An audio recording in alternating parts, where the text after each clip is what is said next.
अस्सलाम वालेकुम, welcome to my channel. अचानक मेरे जेठ ने दरवाज़ा बंद कर दिया। जब मैंने पीछे मुड़कर देखा तो मेरा जेठ दरवाजे के पीछे खड़ा था। मेरा जेठ आया और पीछे से मुझे जोर से पकड़ लिया। मैंने कहा, ये आप क्या कर रहे हैं? आपको शर्म नहीं आती? मेरा जेठ कहने लगा, चुप हो जाओ, ऊंची आवाज में मत बोलो, कहीं पड़ोसी ना सुन लें। मैंने कहा, आप बहुत गलत कर रहे हैं, मुझे छोड़ दें। इससे पहले मेरे जेठ ने कभी भी मेरे साथ ऐसी हरकत नहीं की थी। शायद उसे लग रहा था कि आज अच्छा मौका है। जब मेरा जेठ सहन में बैठा होता था तो मैंने कई बार महसूस किया था कि मेरा जेठ मेरी तरफ अजीब नजरों से देखता रहता है। मुझे अक्सर शक होता था कि कहीं मेरा जेठ मुझ पर बुरी नजर तो नहीं रखता, लेकिन आज मेरी ये बात सच साबित हो गई। वाकई मेरा जेठ काफी अरसे से मुझ पर नजर रखे हुए था। मेरे जेठ ने मुझे पकड़ लिया और जबरदस्ती बिस्तर पर गिरा दिया। मेरी शादी हुई तो मैं बहुत खुश थी, क्योंकि मेरे शोहर के हिस्से में काफी जमीन आती थी। मैं यही सोचती थी कि अब मेरी जिंदगी बड़ी आराम और खुशहाली से गुजरेगी। मेरा शोहर दो भाई थे।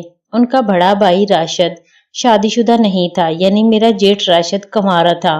मेरे शोहर की एक बहन ज़ैनब भी थी, जो जहनी तौर पर कुछ कमजोर थी, इसलिए ज़ैनब भी गैर शादीशुदा थी। मेरी सास ने शादी से पहले ही मुझे कह दिया था कि सारी उम्र मेरी बेटी ज़ैनब की देखभाल तुम्हें ही करनी होगी, क्योंकि ज़ैनब अपने मामूलात खुद संभालने के काबिल नहीं है। मेरे शोहर का नाम आसिम था। मैं और आसिम एक दूसरे के साथ बहुत खुश थे। मेरा जेठ राशिद ट्रक ड्राइवर था, इसलिए वो कई कई दिन बाद घर आता था, जबकि मेरे शोहर नौकरी करते थे और रोज घर ही रहते थे। जब भी मेरा जेठ घर आता तो मुझसे अपनी बहुत खिदमत करवाता। मेरा जेठ खुद बताता कि आज कौन सी सब्जी बनानी है, और उस दिन मेरे जेठ की पसंद का खाना बनता था। जितने दिन मेरा जेठ घर रहता, खाने पीने का सारा निजाम उसी की मर्जी के मुताबिक चलता था, क्योंकि मेरा जेठ हमें जमीन में हिस्सा देने वाला था। दूसरी बात ये कि मेरा जेठ घर के लिए पैसे भी लेकर आता था। मेरे शोहर को सिगरेट पीने की आदत थी। मेरी सास उन्हें सिगरेट के लिए कभी पैसे नहीं देती थी। वो कहती थी कि मेरे पास ऐसे फजूल कामों के लिए पैसे नहीं हैं। मुझे अपनी बेटी का हिस्सा भी संभाल कर रखना है। लेकिन मेरा जेठ मेरे शोहर को सिगरेट के लिए पैसे दे देता था। इसी वजह से मेरे शोहर अपने बड़े भाई को बहुत अच्छा समझते थे। मैंने कई बार अपने शोहर से कहा कि जब भी आपका भाई घर आता है, अपनी फरमाइशें शुरू कर देता है। मैं सारा दिन उसी की खिदमत करते करते थक जाती हूँ। मेरे शोहर कहते, फजूल बातें ना करो, आखिरकार सब कुछ भाई ने हमें देना है। भाई जैसा कहता है वैसा ही किया करो। ये ना सोचो कि वो सिर्फ तुम्हारा जेठ है, इस घर का असल मालिक भी भाई है। अगर भाई हमसे नाराज हो गया तो जमीन का आधा हिस्सा भी चला जाएगा और घर में भी हिस्सा मांग लेगा। इसलिए जो कुछ भाई कहे वही बनाकर खिलाया करो। अगर भाई आधी रात तक जागते रहे तो जब भी भाई खाना खाए उस वक्त भाई को रोटी देकर फिर सो जाना। मैंने कहा, मुझसे इतनी गुलामी नहीं होती, उसकी माँ जिंदा है, अगर खिदमत करनी है तो वो करे, मैंने कोई ठेका नहीं लिया हुआ। मेरे शोहर बोले, तुम औरतों वाली जिद ही करती रहती हो। अगर भाई ने अपना आधा हिस्सा मांग लिया तो फिर क्या करोगी? आधे घर और आधी जमीन में जिंदगी गुजारनी पड़ेगी। इसीलिए मैं बार बार तुम्हें समझाता हूँ। मैंने कहा, ठीक है, जैसा आप कहते हैं वैसा ही करूंगी। मेरी सास भी यही कहती थी कि मैं अपने जेठ की पूरी इज्जत और खिदमत करूं। एक दिन मेरी सास अपनी बेटी को लेकर अपने मैके चली गई।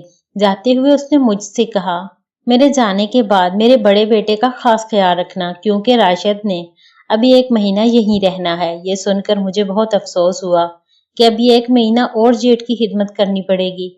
मेरी सास ने मजीद कहा, मेरे वापस आने तक मुझे तुम्हारी कोई नई शिकायत नहीं मिलनी चाहिए कि तुम लोग उसे खाना नहीं देते। तुम्हारा जेठ खाने पीने का बहुत शौकीन है, जो कुछ मांगे बना दिया करो, वो तुमसे खुश रहेगा। एक दिन मेरा जेठ आधी रात को घर आया। उस वक्त मेरे शोहर सो चुके थे। मेरा जेठ बाहर वाली बैठक में जाकर बैठ गया, क्योंकि वही सोता था। जब मैं जेठ के लिए रोटी लेकर गई तो मेरा जेठ मुझे कमरे में कहीं नजर न आया। मेरे हाथ में खाने की थाली थी। मैं पूरे कमरे में मेरे जेठ को आवाजें देती रही, मगर मेरा जेठ कहीं दिखाई नहीं दिया। बिस्तर भी खाली पड़ा था। अचानक मेरे जेठ ने दरवाजा बंद कर दिया। जब मैंने पीछे मुड़कर देखा तो मेरा जेठ दरवाजे के पीछे खड़ा था। मेरा जेठ आया और पीछे से मुझे जोर से पकड़ लिया। मैंने कहा, ये आप क्या कर रहे हैं? आपको शर्म नहीं आती? मेरा जेठ कहने लगा, चुप हो जाओ, ऊंची आवाज में मत बोलो, कहीं पड़ोसी ना सुन ले। मैंने कहा, आप बहुत गलत कर रहे हैं, मुझे छोड़ दें। इससे पहले मेरे जेठ ने कभी भी मेरे साथ ऐसी हरकत नहीं की थी। शायद उसे लग रहा था कि आज अच्छा मौका है। जब मेरा जेठ सहन में बैठा होता था तो मैंने कई बार महसूस किया था कि मेरा जेठ मेरी तरफ अजीब नजरों से देखता रहता है। मुझे अक्सर शक होता था कि कहीं मेरा जेठ मुझ पर बुरी नजर तो नहीं रखता, लेकिन आज मेरी ये बात सच साबित हो गई। वाकई मेरा जेठ काफी अरसे से मुझ पर नजर रखे हुए था। मेरे जेठ ने मुझे पकड़ लिया और जबरदस्ती बिस्तर पर गिरा दिया। मैं मुसलसल कहती रही, मुझे छोड़ दे। उसने मेरा हाथ पकड़कर कहा, देखो, मेरा भी दिल करता है, मेरी भी कुछ ख्वाहिशें हैं। मैं किसके साथ अपनी जिंदगी गुजारूं? तुम तो हमेशा मुझसे दूर दूर भागती रहती हो। जब भी मैं तुम्हारी तरफ देखता हूँ तुम फौरन अपना चेहरा दुपट्टे से ढांप लेती हो।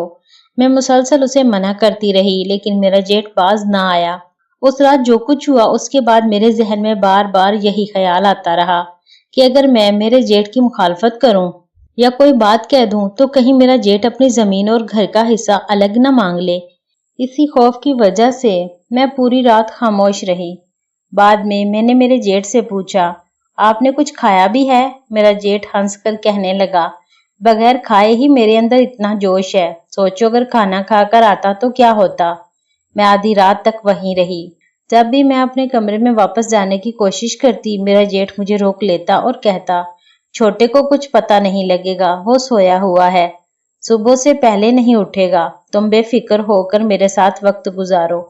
उस दिन मेरी सास भी घर में मौजूद नहीं थी। अगले दिन सुबह में उठकर अपने रोजमर्रा के कामों में लग गई। मेरे शोहर खेतों में चले गए, जबकि मेरा जेठ अभी तक सो रहा था। रात की बातों को याद करके मुझे बहुत शर्मिंदगी महसूस हो रही थी। समझ नहीं आ रही थी कि अब मेरे जेठ का सामना कैसे करूं। रात के अंधेरे में जो कुछ हो गया था, अब दिन की रोशनी में उसे याद करके दिल में अजीब सी झिझक पैदा हो रही थी। फिर मैंने अपने आप को समझाया कि जो हो चुका वो वापस तो नहीं हो सकता, अब पछताने से क्या फायदा। कभी दिल करता कि जाकर मेरे जेठ को चाय दे आऊं, फिर ये सोचकर रुक जाती कि कहीं मेरा जेठ दोबारा मुझे रोक ना ले। मैं काफी देर तक मेरे जेठ के कमरे की तरफ देखती रही कि शायद मेरा जेठ बाहर निकल आए, मगर वो बाहर नहीं आया। ऐसा लग रहा था जैसे गहरी नींद सो रहा हो। आखिरकार मैं एक कप में चाय डालकर मेरे जेठ के कमरे की तरफ चल पड़ी। मेरी पाजेब की आवाज सुनकर उसकी आंख खुल गई। मेरा जेठ बाहर देखने लगा। मैंने कहा, अभी तक आपकी सुबह नहीं हुई?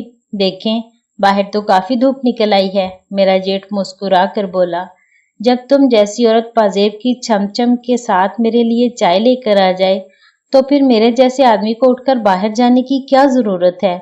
मैंने कहा, आप मुझे बिला वजह तकलीफ देते हैं, खुद भी तो उठकर चाय पी सकते थे। मेरा जेठ बोला, तुम्हारे हाथ की चाय पीने का मजा ही कुछ और है। मैंने उसे कहा, मैं आपकी भाभी हूँ, आपको मुझसे इस तरह की बातें नहीं करनी चाहिए। मेरा जेठ हंसकर बोला, अच्छा, अभी भी तुम अपने आप को सिर्फ मेरी भाभी समझती हो? मैंने कहा, आप ऐसा गलत ख्याल अपने दिल में ना रखें। मेरा जेठ मेरी तरफ देखकर बात जारी रखने लगा। वो कहने लगा, अगर तुम मेरे साथ सिर्फ भाभी वाला सलूक करोगी तो मैं भी तुम्हारे साथ वैसा ही रहूंगा, लेकिन अगर हमारे दरमियान जो हो चुका है उसके बाद भी तुम इसी तरह मेरे साथ रहोगी तो मैं भी तुम्हारे साथ वैसे ही पेश आऊंगा। मुझे लगा जैसे मेरा जेठ मेरी बात का बुरा मान गया हो। मैं हंस पड़ी और उसकी बात को मजाक में लेते हुए कहा, मैं तो मजाक कर रही थी, आप भी बहुत जल्दी संजीदा हो जाते हैं। मैंने कहा, ये लें, चाय पी लें। मेरा जेठ बोला, ऐसे नहीं, अपने हाथों से पिलाओ। मैंने कहा, आपको शर्म आनी चाहिए, अगर कोई आ गया या किसी ने देख लिया तो क्या कहेगा? मेरा जेठ बोला, जो कहना है कहता रहे, मुझे क्या फर्क पड़ता है। मैंने कहा, मैंने तो कभी अपने शोहर को भी इस तरह अपने हाथों से चाय नहीं पिलाई। मेरा जेठ कहने लगा, तो फिर आज मुझे पिला दो। उसकी हर बात मानना मुझे अपना फर्ज सा लगता था, इसलिए मैंने मेरे जेठ को अपने हाथों से चाय पिला दी। चाय पीते हुए मेरा जेठ मेरे हाथों को देखता रहा। वो मुस्कुरा कर बोला, सच कहूं, तुम्हारे साथ रात गुजार कर बहुत अच्छा लगा। आज रात भी तैयार रहना, फिर मेरे पास आ जाना। मैंने कहा, मेरे शोहर का क्या होगा? मेरा जेठ बोला, आसिम को मैं पीने के लिए पैसे दे दूंगा। आसिम पीकर अपने कमरे में सो जाएगा और तुम सारी रात मेरे पास रहना। अभी तो माँ भी वापस नहीं आई, हमारे लिए अच्छा मौका है। मेरी बात मानती रहा करो, मैं जल्द ही तुम्हारे लिए सोने के टॉप्स बनवा दूंगा। मैंने हैरत से पूछा, सच? मेरा जेठ बोला, इस बार तो सोचा था कि तुम्हारे लिए ले आऊं, लेकिन इस मर्तबा पैसे खर्च हो गए। मैंने कहा, अच्छा, फिर मैं भी तुम्हें अपने हाथों से कई बार चाय पिलाऊंगी। मेरा जेठ हंस कर बोला, देखो तुम्हें भी लालच आ गया। मैंने जवाब दिया, नहीं, ऐसी बात नहीं। अगर मेरे दिल में सिर्फ लालच होता तो मैं रात तुम्हारे साथ क्यों रहती। मेरा जेठ बोला, हाँ ये बात भी ठीक है। फिर उसने कहा, अच्छा आज रात फिर तैयार रहना। मैं वापस बावर्ची खाने में आ गई। मेरा जेठ भी मेरे पीछे आ गया। इतने में मेरे शोहर भी घर आ गए। उन्हें देखते ही मेरा जेठ फौरन पानी का गिलास उठाकर बाहर चला गया। मेरे शोहर ने आते ही आवाज दी, हम दोनों भाइयों के लिए खाना ले आओ। मैंने दोनों को खाना पेश किया। मेरे शोहर अपने बड़े भाई का बहुत ख्याल रखते थे, क्योंकि उन्हें उसके पैसों और जायदाद की उम्मीद थी। खाना खाने के बाद मेरे शोहर खेत चले गए। मैं बावर्ची खाने में बर्तन धोने लगी। इसी दौरान मेरा जेठ पीछे से आया और मुझे बाजुओं में ले लिया। मेरा जेठ कहने लगा, मैं तुम्हारे साथ गुजरी हुई रात कभी नहीं भूल सकता। मैंने उससे कहा, आप तो ट्रक ड्राइवर हैं, बाहर भी आपकी बहुत सी जान पहचान वाली औरतें होंगी।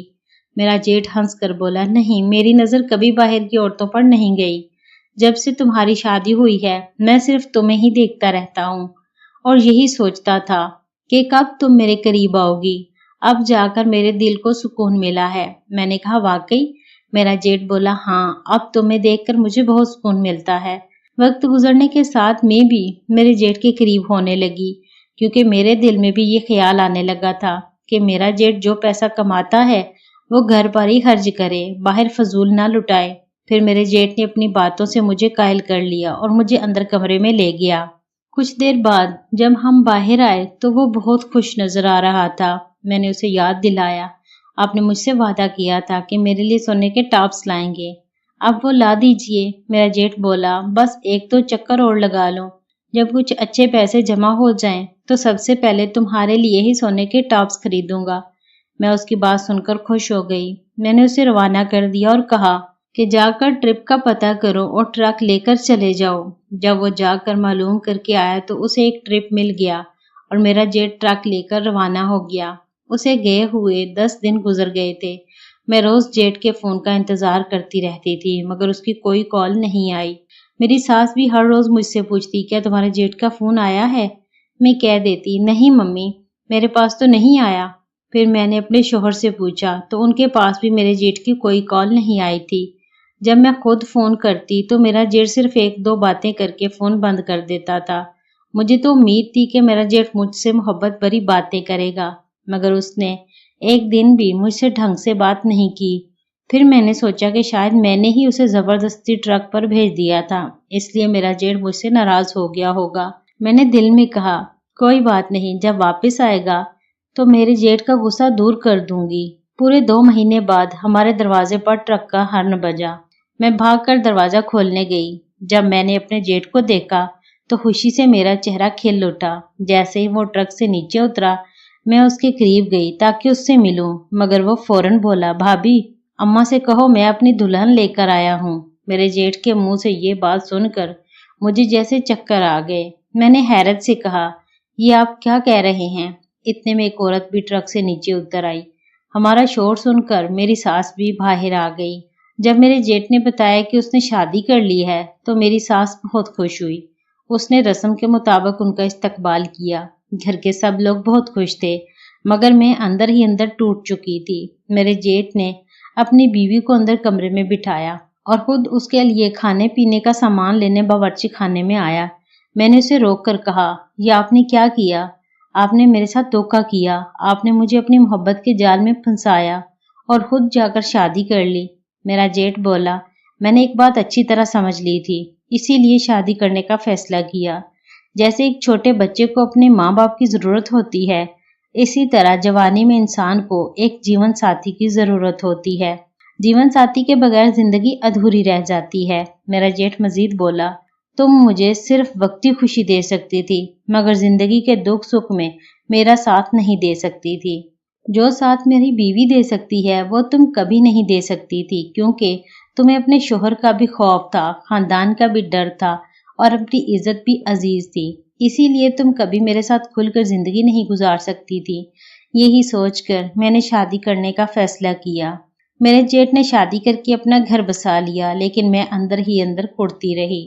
پھر میں نے سوچا کہ اگر اسے آخر کار شادی ہی کرنی تھی تو میری عزت کے ساتھ کھیلنے کی کیا ضرورت تھی۔ لیکن پھر میں نے اپنے آپ سے کہا کہ صرف میرا جیٹ ہی قصوروار نہیں تھا، میں نے بھی میرے جیٹ کا ساتھ دیا تھا۔ اب اس کی زندگی کا راستہ الگ ہو چکا تھا۔ آخر میں نے دل ہی دل میں اس کی خوشحال زندگی کے لیے دعا کی۔ آپ کو یہ کہانی کیسی لگی؟ برائے کرم کامنٹ باکس میں ضرور بتائیں، اور مزید اچھی کہانیوں کے لیے میرے چینل کو سبسکرائب کر لیں۔ شکریہ۔